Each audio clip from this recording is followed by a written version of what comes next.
Hello and welcome to Friday's Morning Show with me, Matt King. And with me, Sybil Mulcahy. Coming up on the show today, a Dawn Unforeseen, the journey from the west of Ireland to the slums of Peru. We began to ask more or less the same questions. What the heck are we doing here, these people are marginalised in their own country.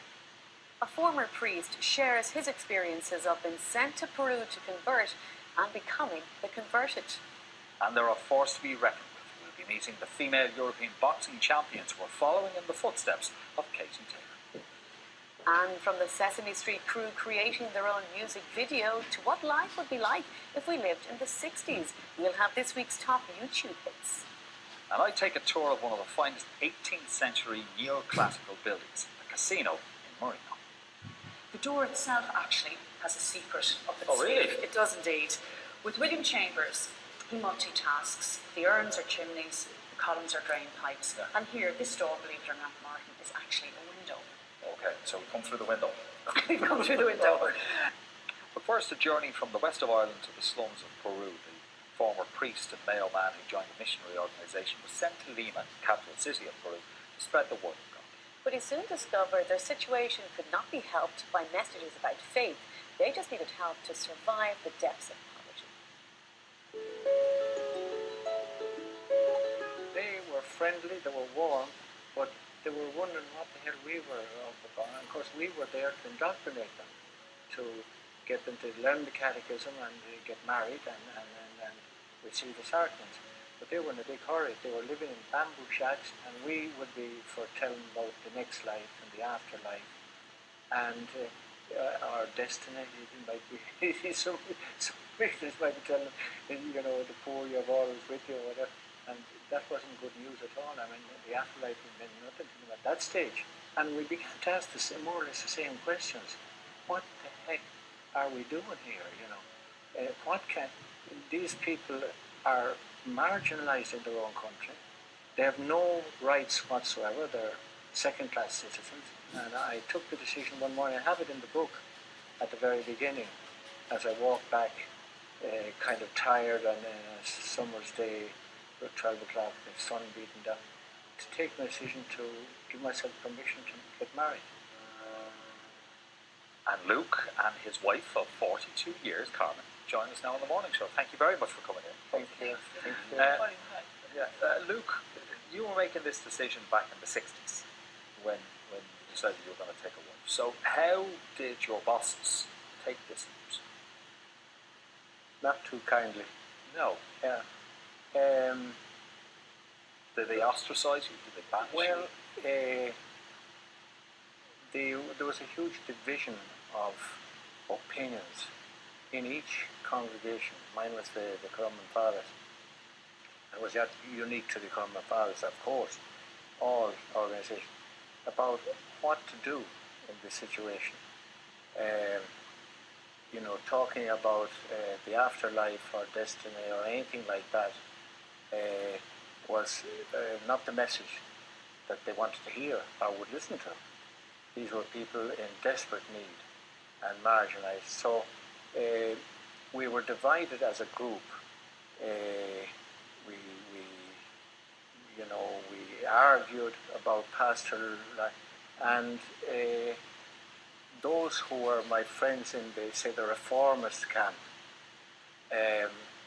would take it very, very badly. Here was one of their friends, and I was older than some of them. Some had come 3 or 4 years later than me, and they would look up to me, and they would find it very hard. And I remember it was one of the hardest things for me to sit down with them and tell them my decision. Some of the people in the other camp, the status quo people, they would be probably happy enough in the middle of this division that there was, and this discussion and aggro really in both camps. So the superiors would be surprised, I imagine, but they were more on the conservative line as well.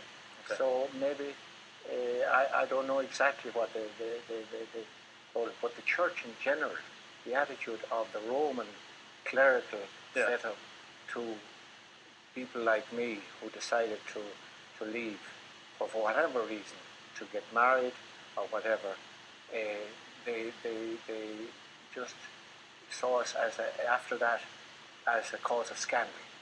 Had you met Carmen by the time you decided to leave, or how did it work? Because you said you were walking along one day and you gave yourself permission to take a wife. So did you leave the priesthood straight away? Because I know you met Carmen then, several months later. Carmen, you were the local social worker. Yes, I didn't know Carmen then when I took the decision.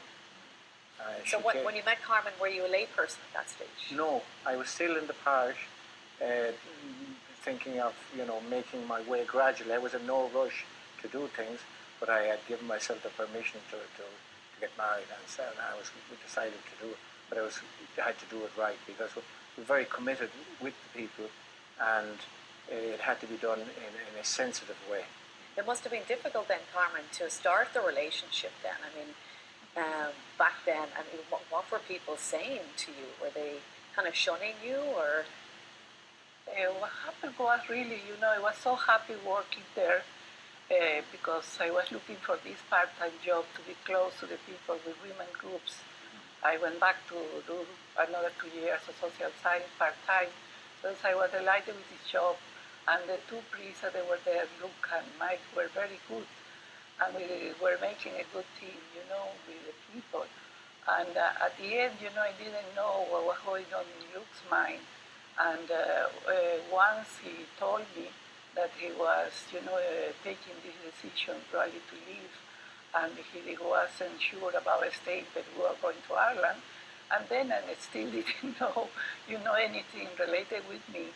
And at the end, we have few meetings, and he wanted to talk to me more and all that. And so I started to realize that he was really, looking for a partner with me, because we were sharing the same, commitment to do this community work.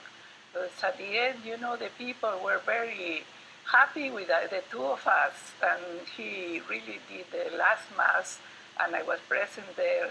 And the only thing that the people wanted us is to stay there, in there, even to go and live, make our house there. But we weren't to be, putting the pressure on the other priests who are working there. So that we got married. Even when we got married, the people want to be in our wedding. And at the end, we got he got the licension, and after, we married by law, and we married by the church. But we were always in contact with them, and as also the time changing, in the Columban's priests, realized that we were continuing our commitment. And you did. You stayed in Lima for another 20 years. Was it doing missionary work, but this time as lay people? Yeah, exactly. Trying to got a few jobs. It wasn't easy because, as I say, the church was powerful. Even in Peru, it was powerful enough, but there was nobody rushing up to say, here, there might be a job here, or there might be a job there. And even the cardinal, who was a progressive man in his own way, Cardinal Landazzo Ricketts, who became a very important man in the Latin American church, and one of the people who backed liberation theology, which he said a preferential option for the poor. Well, even he, when it came to this thing of a priest getting married or leaving, they were very tied up to the Roman Curia look on things. And he made me sign a document that said I had to stay, I think it was 50 kilometers away from the parish. Well, I never stuck with that, but I did it to. But after 20 years, after 20 years, you came back to Ireland. It must have been difficult enough for you, Carmen, and you brought your 3 children with you, and they've spent the last 20 odd years here in Ireland. You think the church needs to look at itself and has to make some serious changes, serious overhaul? Well, there's no question about that. It's not in the mainstream in a lot of countries in Europe anymore. It's, I think in Dublin, 20-something% go to Sunday Mass, I think it is. And that was considered a basic requirement of practicing. Do you think the biggest fall down is the attitude towards women? It's one of them. It's the whole structure of the job, clericalism itself, and the autocratic, the almost absolute monarchy type of structure that is set up, making the Pope infallible in everything. It goes against what Vatican II, the council that sat for 3-4 years, had almost 3,000 between bishops and experts and everything sitting there, came up with. They wanted to run as a college. They call it collegiality. But of course, they turned their backs on that completely in the last 2 or 3 decades, and they've gone back to square one. But this Pope, South America, Argentinian, he's talking the right way. Now, will he get the right group of people around him? That's not about good wishes here. It has been tried before. It would take some amount of effort by a lot of people at the top and in the church itself to change. Do you miss Peru? I'm sure Carmen, you do. Yeah, of course, I miss Peru, but now my family is here, my children, I have grandchildren, and, I also joined, the women groups. I did women study, I love poetry and literature, and I joined creative writing groups, and I have to write in English to be able, to share with others here, and thus I have that, advantage that I can read and write in Spanish and also in English. Fantastic. So it's that, I'm always interested in learning, and for that probably, that kept me going here, that I was only learning how to learn from new language, Yeah. to settle in a new country. And it was hard at the beginning, probably we don't want to remember those times, But now 20 years on, 20 years on, so it's now home. And of course, Luke, you've written a book about your experience from moving from the West to Lima, trying to convert people who literally at that time just were basically surviving. And as you said yourself, what the heck were you doing there? Yeah. And then, of course, what about your decision to leave? So it's a Dawn Unforeseen. It just came out there last month, was it? That's right. Yeah. Yeah. Okay, well, listen, we wish you the best of luck with it. Thank you very and many much. thanks for coming on this morning and sharing your story with us. Thank you. Thank you very for much. having us. Thank you. And you at home may have a story for us on the show, and if you do, here's how to get in touch.